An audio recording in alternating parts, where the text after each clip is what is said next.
Bonjour, c'est Gilles sur boursicoté.com. Voici l'analyse technique du CAC 40 pour cette séance. Nous sommes aujourd'hui le mardi 1er juillet 2014. Et une belle configuration aujourd'hui, puisque hier, après avoir ici cette série de joueurs rouges que je vous avais indiqué, donc pour faire un petit peu allusion au match de foot qui avait lieu quasiment en même temps que j'enregistrais cette vidéo, il y avait effectivement, je vous avais signalé des probabilités haussières sur cette séance. Eh bien on a confirmé aujourd'hui cette fois-ci, et donc on confirme quelque part cette zone de support. Je vous indiquais que nous étions dans l'épaisseur du trait, du fait de la tendance qui est basée sur des cotations au moyen long terme. Donc on ne peut pas considérer ici qu'il y ait eu cassure de ce support, puisque c'est une zone réellement à laquelle nous sommes soumis.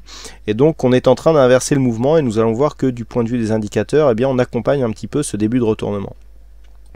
Alors au niveau des indicateurs, donc nous avons un RSI qui remonte rapidement en zone neutre, le stochastique qui est en zone de survente et qui commence à croiser sa zone de signal.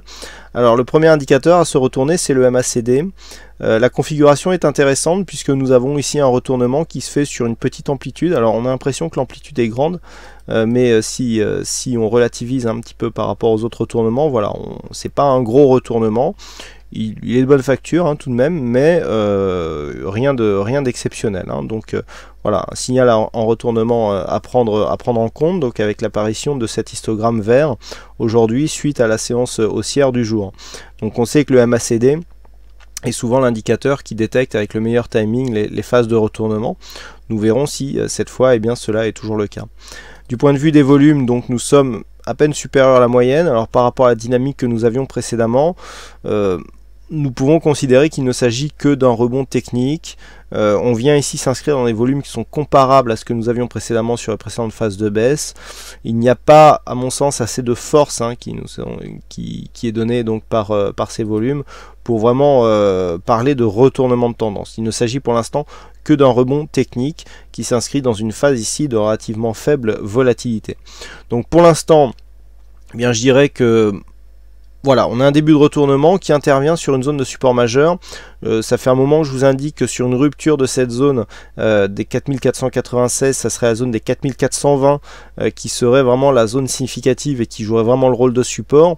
On confirme deux zones en même temps, puisque, donc je le rappelle, ce tracé de ce support vert, qui est donc un support vraiment long terme, avec des contacts qui datent de mai 2012, donc on est vraiment ici sur quelque chose de très significatif, et donc cette zone ici oblique conjuguée à cette zone horizontale que je vous annonçais comme étant une zone majeure sur si la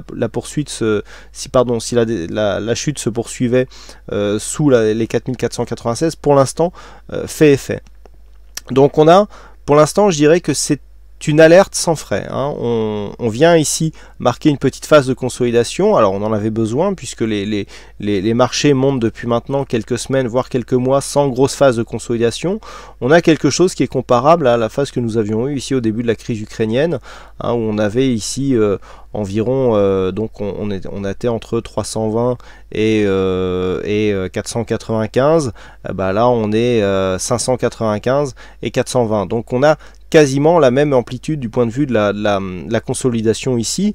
Donc rien d'anormal, vous voyez qu'on était bien reparti à la hausse après.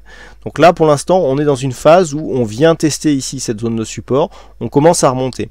Alors tant qu'on est dans cette configuration, je dirais qu'il n'y a pas trop de changement dans la continuité de la tendance. On reste ici inscrit au sein d'une tendance moyen long terme qui est haussière. On a testé le support. Si les cours remontent ici et très important, repassent au-delà des 4496, eh bien on aurait a priori ici une phase de consolidation qui ne remettrait pas en cause la tendance. Il faudrait vraiment que l'on ait, suite à la cassure des 4496, aller chercher un point haut au-delà des 4600, puisque pour conserver la dynamique selon la loi de Dow, il faut marquer certes des points bas toujours de plus en plus haut, mais il faut aussi continuer à marquer des points hauts. Ça c'est pour conserver la dynamique. Donc pour l'instant on en est qu'en début d'un possible retournement, donc il ne faut pas mettre la charrue avant les bœufs. Premier objectif se situe ici à 4496. Pourquoi ? C'était précédemment une zone de résistance majeure. Cette zone a été validée comme zone de support ici une fois et ici une deuxième fois avant d'être franchie sur un gap. Donc c'est dire si cette zone est significative. Si les cours commencent à remonter et plafonne ici sous cette zone, là par contre on pourra attendre une cassure prochaine de cette zone de support en vue d'une consolidation plus profonde. C'est sur ces 4496 que ça va se jouer si le rebond se met en place. On a une zone intermédiaire à 4475 points, c'est le haut de cette bougie ici. Premier petit rebond qui était intervenu après la brusque accélération qui avait eu lieu le 25 juin. Donc ici 4475, sur la tendance court terme, on viendrait vraiment donner un peu d'air et donc l'objectif deviendrait 4496 points. Mais c'est sur les 496 points, d'autant plus que nous avons ici cette moyenne mobile 20 exponentielle qui sera vraisemblablement dans le coin si les cours remontent rapidement, et bien c'est sur cette zone que tout va se jouer.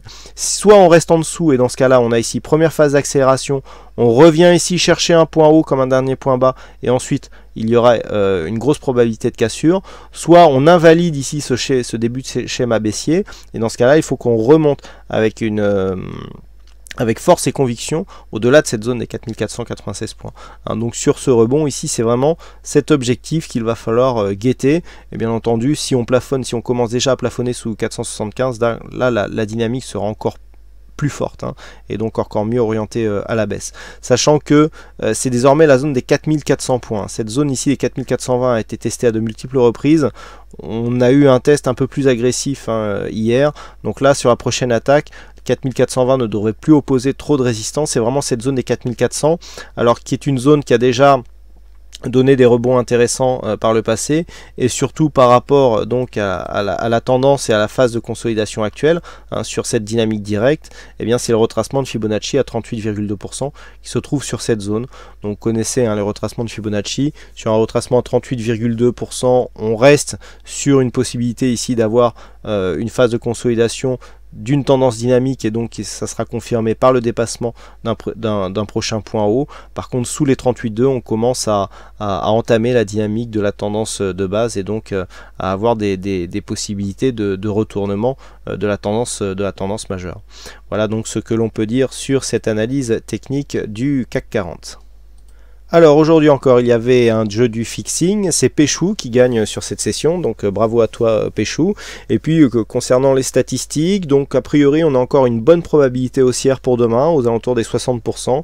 J'affinerai ça et donc je diffuserai des statistiques beaucoup plus détaillées dans la nuit et donc elles seront disponibles dès demain matin. Voilà, il ne me reste plus qu'à vous souhaiter à toutes et à tous une bonne soirée, bonne chance dans vos prochains trades et on se retrouve donc dès demain pour d'autres analyses techniques en vidéo. Bonsoir à tous.